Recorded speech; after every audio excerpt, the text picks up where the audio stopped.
A graça e a paz do Senhor Jesus, estamos aqui para trazermos a lição de número 12 de Jovem. O título da nossa lição é Da circuncisão e dos alimentos sacrificados aos ídolos. Nós vamos estudar hoje essa lição de número 12, uma lição muito importante para nós. Estamos chegando ao final do nosso trimestre e semana que vem encerra e já temos outras lições maravilhosas aí pela frente, né? Então, hoje nós vamos estudar esta lição abençoada. O nosso texto do dia está em 1 Coríntios 8:1, que diz: Ora, no tocante às coisas sacrificadas aos ídolos, sabemos que todos temos ciência. A ciência incha, mas o amor edifica. A síntese da nossa lição, ela está na verdade prática, né? O que salva o ser humano não são os rituais religiosos, mas a fé no sacrifício vicário de Cristo Jesus. Amém? Então, vamos ter uma lição abençoada e, como sempre, né? Eu quero te fazer um convite para você que está aí comigo agora, e me sinto honrado aí com a sua presença, e te fazer um convite, se caso você ainda não se inscreveu em nosso canal, aproveita aí, faz a sua inscrição, que tu está ajudando a gente a alavancar o nosso canal, tá bom? E também dá o teu toquinho aí, se tu gostar do vídeo, é um resumo da lição, né? Se você gostar do vídeo, dá um like aí, compartilha aí com seus amigos, com seus grupos, também, né? Não deixa de dar o toquinho no sininho para você receber as notificações de novos vídeos. Nós temos aí mais de 300, tá? E se você dá um toquinho aí na minha foto ou no meu nome, você vai abrir todo o vídeo aí, você vai ver muitos vídeos, né? Porque a gente não tem só da lição da Escola Dominical de Jovem e Adulto. Nós temos muitos outros temas aí, interessante, importante para o cristão. Então você dá uma olhadinha aí, dá uma pesquisa aí no meu canal, que você vai encontrar muito vídeo bom aí que vai servir para a sua edificação espiritual. Vai ser bênção, tá bom? Então, Deus te abençoe e fica conosco aí até o final, tá bom? O nosso texto bíblico, ele diz em 1 Coríntios, capítulo 7, versículo 18 a 9, e de capítulo 8, versículo 2 a 5. É a nossa lição, tá bom? Vai ser uma lição abençoada e com certeza nós vamos ser muito edificados, tá bom? Bem, ao que parece aqui, alguns crentes, né, estavam dando ouvido aos judaizantes, que desejavam que o novo convertido se tornasse primeiro um judeu, tendo que se circuncidar. Então o apóstolo aqui, ele ensina que ninguém jamais será salvo, né, por intermédio dos rituais religiosos, principalmente a circuncisão, né? Então, isso acontecia na igreja de Corinto, através de alguns membros da igreja que queriam manter a regra e os costumes do judaísmo na igreja, né? Eles queriam de toda maneira forçar a barra, não aceitavam nem Paulo por causa disso. Eles queriam manter, né, os ensinos judaicos dentro da igreja. Então Paulo, ele combateu muito essa postura, né? Constantemente ele estava combatendo essa postura, né? Mostrando que a salvação é mediante a fé em Jesus Cristo, não vem por causa de rituais, né? Mas os judeus, né, se converteram ao cristianismo, aceitaram a Jesus, eles saíram do judaísmo, mas o judaísmo não saiu de dentro deles, entendeu? Eles eram cristãos, talvez nova criatura em Cristo Jesus, mas queria manter o ritual do Antigo Testamento estabelecido por Deus, que teve o seu tempo, teve o seu valor, porque foi instituído por Deus, né? Mas teve o seu tempo, mas eles não entenderam isso. Então trazia um grande problema para as igrejas no início, tá, né? E Paulo, ele teve que combater o judaísmo constantemente dentro da igreja, né? Mostrando que foi criado por Deus, teve o tempo dele, mas agora na dispensação da graça não há por que pessoa circuncidar. tá? Então, nós vamos estudar essa lição, muito abençoada, e eu creio que vai trazer muito esclarecimento para nós nesta lição. E que os jovens sejam, né, plenamente abençoados com essa lição. Vamos lá, número 1, a circuncisão no Antigo Testamento. Bem, a circuncisão, ela teve a sua origem através de Abraão, né? A circuncisão, o que é a circuncisão?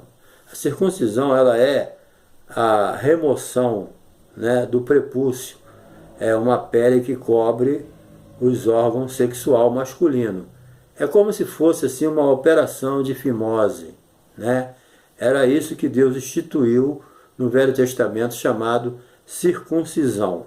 Então, Deus estabeleceu isso como um sinal para a sua aliança, né, com o patriarca Abraão. É lógico que no contexto que Deus estabeleceu a circuncisão, ela tinha muito valor, era muito importante, e quem participava dela entendia o que está acontecendo, sendo algo muito fora de contexto para nós hoje. Mas para a época, né, era importante, porque eles entendiam muito bem o porquê dessa circuncisão, dessa remoção do prepúcio, né, essa pele que cobriu os órgãos sexual masculino.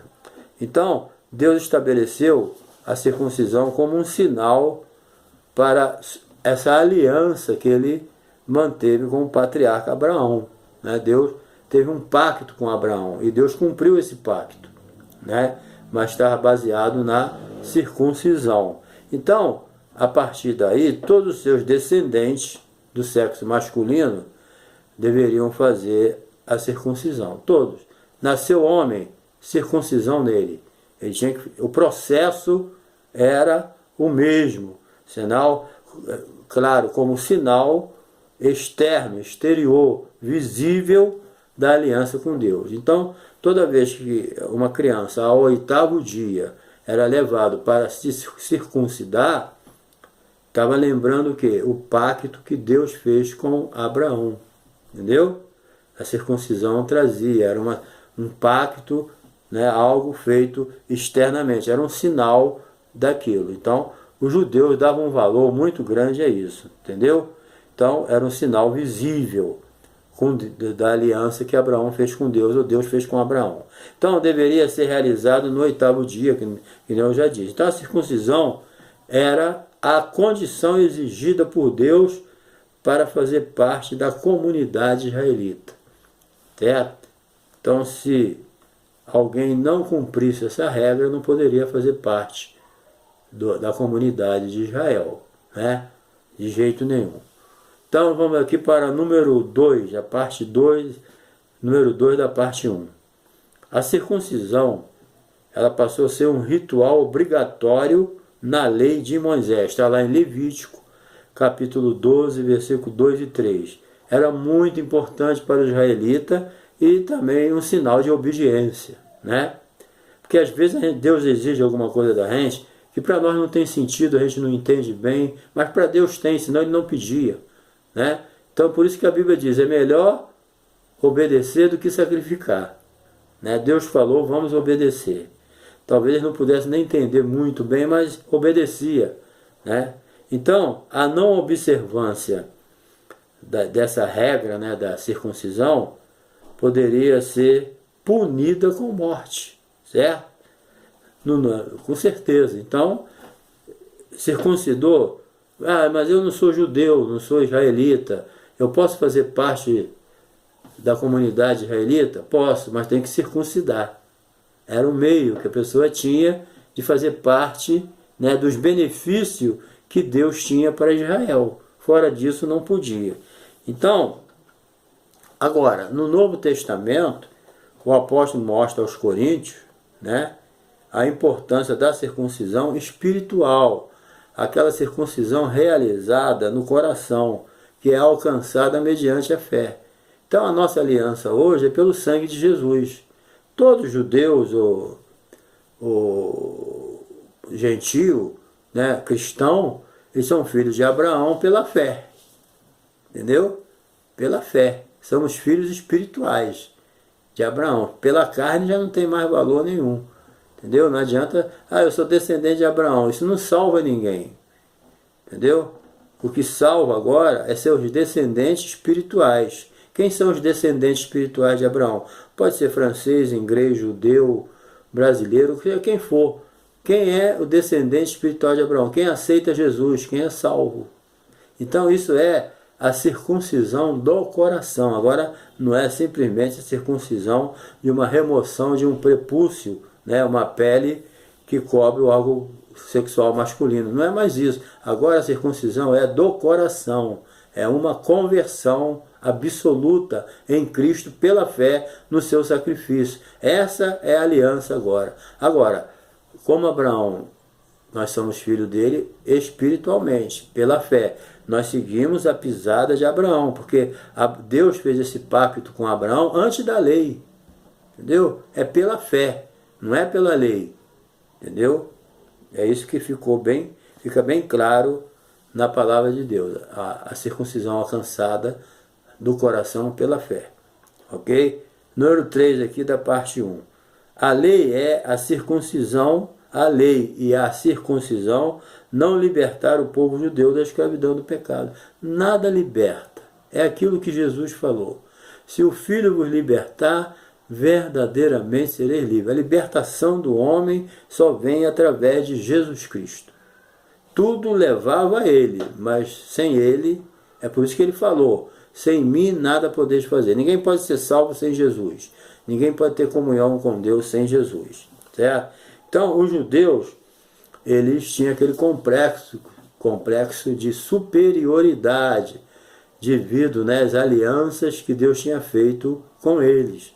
Porque o desejo de Deus é que a nação Israel fosse um modelo de nação, né, com o Deus único e verdadeiro, que atraísse as nações, porque todas as nações tinham seus deuses, criados por eles mesmos. Demônio dominavam as nações. Então Deus levantou Israel para ser um exemplo, para mostrar a diferença do Deus de Israel para os demais deuses das outras nações e assim atrair as nações para Israel e para Deus, né? Mas infelizmente Israel não entendeu, né? E o que eles fizeram? Eles mudaram tudo, estragaram, desobedeceram. Em vez de eles atrair as nações, trazer as nações para adorar a Deus, eles saíram para adorar os deuses das nações, os demônios, né? E eles se consideravam superiores aos gentios, né? Por eles serem herdeiros da promessa de Deus, certo? Mas isso não salvaria se eles não se enquadrassem na vontade de Deus. Não adianta dizer que se eles não se enquadram na obediência, né? Não obedecem. Então não adianta eu fazer parte da igreja fisicamente. O que vai me salvar eu estando dentro da igreja é a minha comunhão com Deus. Agora, eu posso estar dentro da igreja, posso tomar ceia, posso orar, posso jejuar, posso fazer o que for. Mas se eu não tenho comunhão com Deus, eu faço isso simplesmente por uma religiosidade, não adianta. O homem tem que ter a comunhão com Deus. E essa comunhão é pela fé. Certo? Sem fé é impossível agradar a Deus. Então, devido, né, eles serem escolhidos como os herdeiros, né, pela promessa que Deus fez a Abraão, eles se consideravam superiores, exclusivistas, certo? Arrogante, hipócrita, porque eles achavam que só eles iriam para o céu. Eu não vejo a luta que Jesus, que os apóstolos enfrentaram para sair do judaísmo e levar o evangelho aos gentios, né? Foi uma batalha. Infelizmente, aconteceu, né? Então, eles tinham que entender que eles não alcançariam a justificação diante de Deus pelos rituais externos, mas somente pela fé em Jesus. Era isso que a Bíblia procurava ensinar, né? Para que não houvesse confusão. Então, número 2 aqui, a circuncisão e o cristianismo. O Concílio de Jerusalém, ele deliberou a respeito da questão da circuncisão, né?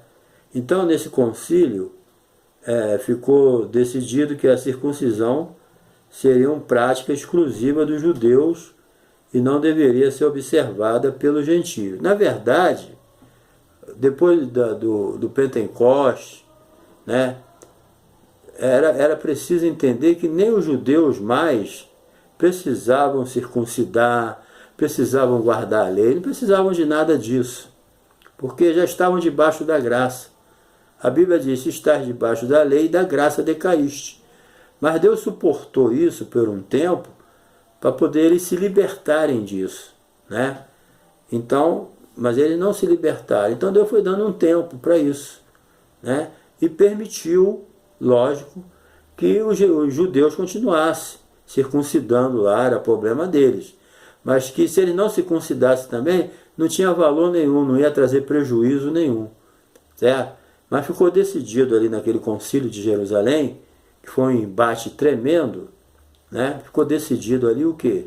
Que só os judeus guardassem lá a lei ou a circuncisão, mas os gentios não, né? Então eles deram aquela lei para entregar às igrejas gentílicas, certo? Na verdade, nem os judeus precisavam, mas Deus, né, foi tendo paciência, até que nos anos 70 o templo foi destruído pelos romanos. Aí pronto, aí acabou, os judeus foram espalhados para o mundo todo, aí acabou esse negócio, certo? Então, repetindo, nesse concílio ficou decidido que a circuncisão seriam prática exclusiva somente dos judeus. Não deveria ser observada pelas igrejas dos gentios, ok? Bem, número 2 aqui da parte 2, na igreja de Corinto não se deveria fazer distinção entre circuncisos e incircuncisos. O apóstolo Paulo aqui ele ensinou o seguinte, ó: se tem alguém aí na igreja de Corinto, dos coríntios, que está circuncidado, não tem problema, continue circuncidado, isso aí não vai atrapalhar a vida espiritual de ninguém.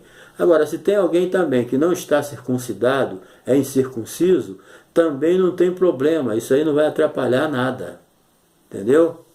Ele ensinou isso, ninguém fica preocupado de ser circuncidado ou não, porque isso aí não ia afetar a vida espiritual de ninguém, a não ser a mente da pessoa, né? Mas ele já sendo liberto pela palavra, ele não precisava esquentar a cabeça. Está circuncidado? Estou. Continua servindo a Deus. Não está? Mesma coisa, continue. Porque aqui ele diz o seguinte: nem a circuncisão, nem a incircuncisão tem valor algum. O que vale é ser o quê? Nova criatura em Cristo Jesus. Ok? Então o apóstolo ele ensina aí essa situação importante, né? Porque ele explica também que Abraão, ele não foi justificado pela circuncisão, e sim pela fé. Não tem um lugar na Bíblia que diz que Abraão foi justificado pela circuncisão, ele foi justificado pela fé em Deus. Então, tanto judeu como gentio são descendentes espirituais de Abraão, entendeu? Ele então orienta aos coríntios, os coríntios aqui, que está circundado ou não vai adiantar nada, certo? Então, circuncisão, gente, é apenas um sinal externo, mais nada, entendeu? Não tem nada a ver com o coração, não tem nada a ver de ser uma nova criatura em Cristo Jesus. É nascer de novo, é isso que importa para Deus, é ser uma nova criatura, entendeu? Então, esse sinal externo não implica diretamente na salvação. Hoje não existe mais, né? Mas no início da igreja, Deus foi tolerando isso até acabar, né? Tem coisa que Deus tolera, entendeu? Mas não é a vontade dele mais. Então, número 3 aqui da parte 2, a verdadeira circuncisão é a do coração. Então, na verdade, os judeus, eles valorizavam muito, né, os sinais externos. Você pode ler a Bíblia, o valor deles era esse. Eles davam muito valor aos sinais externos e assim ensinavam, né? Eles valorizavam isso e passavam isso para os discípulos dele. Então, só que eles ensinavam uma coisa e praticavam outra, entendeu? Vocês veem aí os ensinamentos de Jesus, como eles bateram de frente com Jesus. Eles eram os mestres da lei, eram os ensinadores, eram os que estavam na sinagoga ensinando, né? Eram os guias, mas só que eles pregavam uma coisa e na verdade praticavam outra. Outra, Jesus falou que eles colocavam julgos pesados em cima dos seus discípulos, e julgo esse que eles não pegavam nem com a ponta do dedo. Botava fardo pesado de julgo, de ordenância, entendeu? De sinais externos, mas eles mesmo nem com o dedo tocavam. Certo? Então isso aí era uma hipocrisia generalizada no meio daquela liderança, entendeu?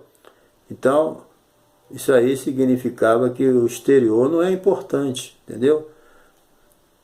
Na cabeça de algumas pessoas.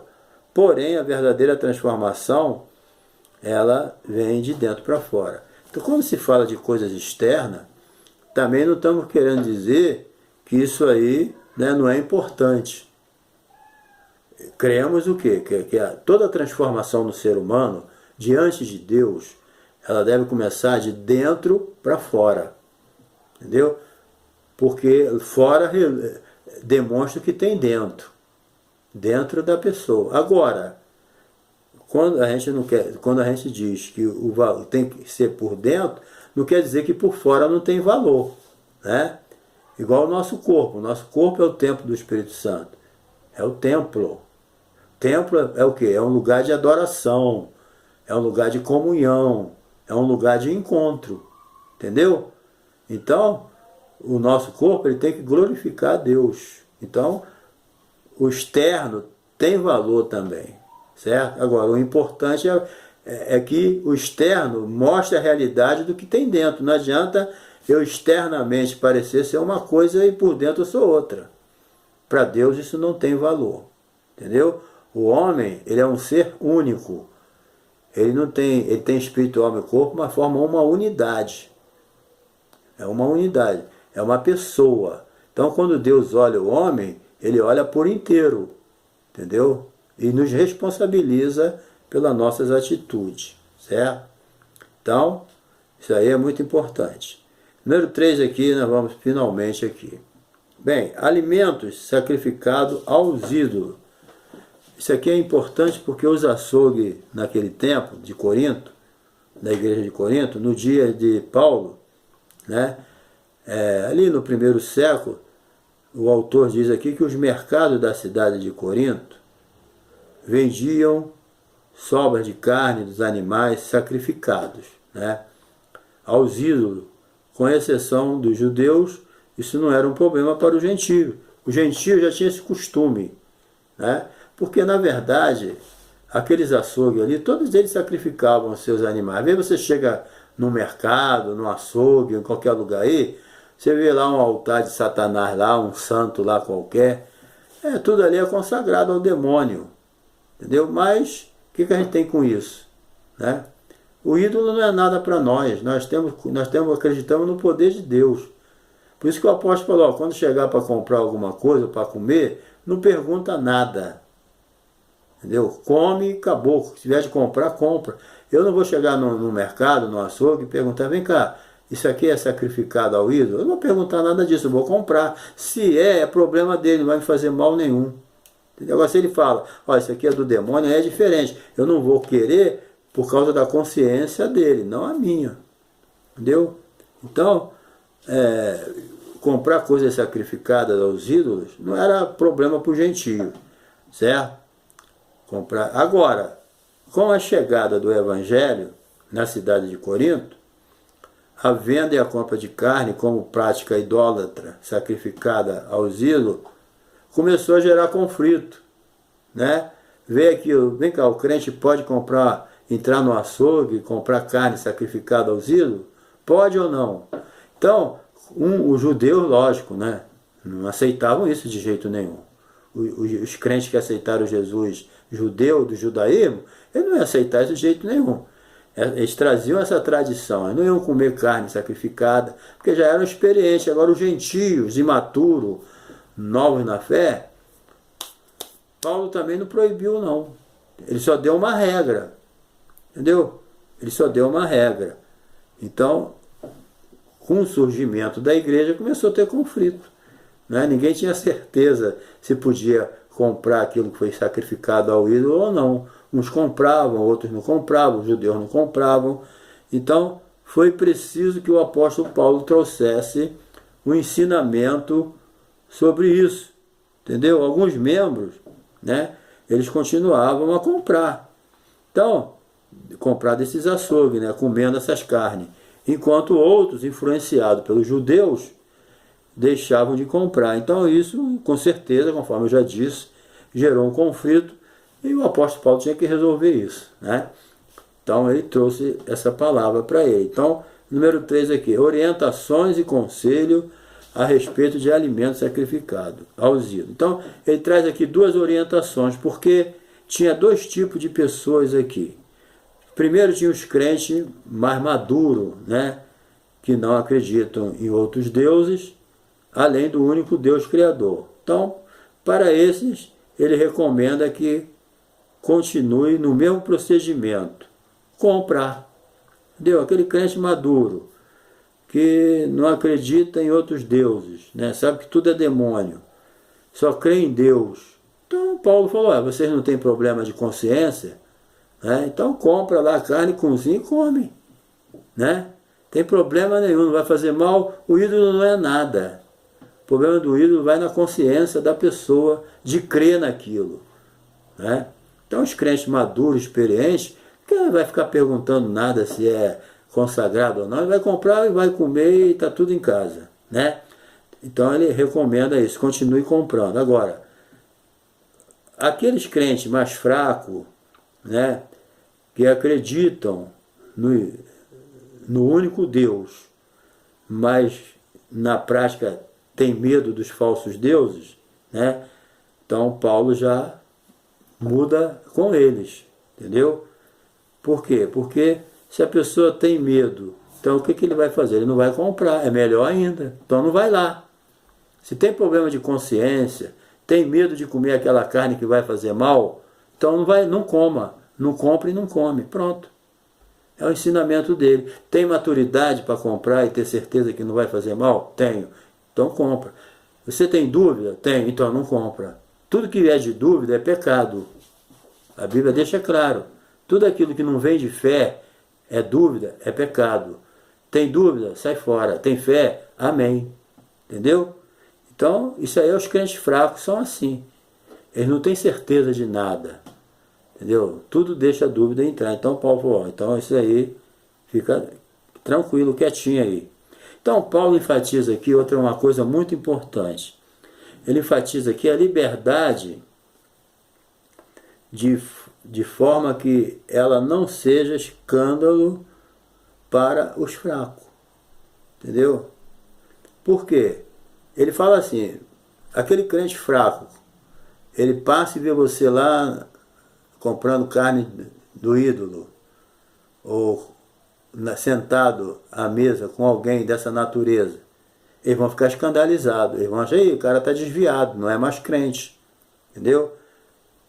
Aí ele explica aqui no versículo 9 o seguinte, né? No versículo 9 do capítulo 8, quando ele diz, se o manjar, a comida, escandalizar o meu irmão, nunca mais comerei carne, para que meu irmão não se escandalize. Ele não está falando aqui de carne comum, ele está falando da carne do ídolo lá, sacrificada. Então ele falou, se eu comer essa carne sacrificada, vai trazer escândalo para o meu irmão, vai enfraquecer ele, vai tirar ele da presença de Deus, então eu não vou comer mais, para que meu irmão não se escandalize. Entendeu? É isso que ele está explicando aqui. Aqui, ele diz aqui, ó. Ora, a comida não nos faz agradáveis a Deus. Não é o que eu como que vai agradar a Deus, como no Velho Testamento. Porque se comemos, nada temos demais. Se não comemos, nada temos falta. Entendeu? Isso aí não tem problema para Deus. Mas veja que essa liberdade não seja de alguma maneira escândalo para os fracos. Entendeu? Porque infelizmente, querendo ou não, na igreja tem os fortes e tem os fracos. Tem aqueles que se escandalizam com tudo. Então você tem que ter muito cuidado e muita paciência com essas criaturas que ainda não alcançaram a maturidade para entender as coisas. Entendeu? Então, olha só a explicação muito clara. Porque se alguém ver você, que tem conhecimento, sentado na mesa, no templo dos ídolos, não será a consciência do que é fraco, induzido a comer das coisas sacrificadas aos ídolos? Né? E pelo teu conhecimento perecerá o irmão fraco, pelo qual Cristo morreu? Ora, aí eu estou pecando se eu fizer isso. Não é? Aquele crente que é forte, tem maturidade, aquilo não é pecado para ele, mas na mente do outro ainda é. Mas aí ele é pirracento, não é pecado, eu vou fazer. Mas ele está pecando, porque ele está enfraquecendo aquela mente daquele irmãozinho. Entendeu? Então, eu tenho muito conhecimento, isso aí não tem nada a ver, tá bom. Pelo teu conhecimento perecerá o irmão fraco, pelo qual Cristo morreu. Entendeu? Então, Cristo morreu pelo forte e pelo fraco. Ora, pecando assim contra o irmão e ferindo a sua fraca consciência, não pecais contra Cristo? Pelo que se a comida escandalizar meu irmão, nunca mais comerei carne, para que meu irmão não se escandalize. Pronto. É esse aí que ele está ensinando. Entendeu? Vigiar. E ele considera uma falta de amor quando alguém escandaliza o outro irmão. Entendeu? Isso aí é um cuidado que nós temos que ter, ok? Então, querendo ou não, tem na igreja os maduros, os imaturos, os fracos, os fortes, tem crente de tudo quanto é jeito. E se você tem maturidade, aprenda a se comportar de forma que não traga escândalo para ninguém. Entendeu? Bem, os crentes maduros, eles deveriam evitar comer carne. Eu só vou repetir, né, que deveria carne oferecida dos ídolos. Isso se fosse prejudicar de alguma forma a fé e a consciência dos irmãos mais fracos. Entendeu? Tem irmão mais fraco que você tem que ter paciência com ele. Tem aqueles que ainda tem que dar leite ainda. Talvez ele já estava na hora de pegar uma feijoadinha, né? Mas vamos ter misericórdia e vamos dar para ele o quê? Um mingau aí até ele crescer, né? É isso que o apóstolo Paulo está nos ensinando aqui, ok? Que você possa fazer um bom proveito dessa lição, aprendemos bastante, tá bom? Meu canal está aí para tu se inscrever, dar seu like, compartilhar, tá bom? E até a próxima lição, que é a última do trimestre, tá bom? Um abração e Deus te abençoe em nome de Jesus.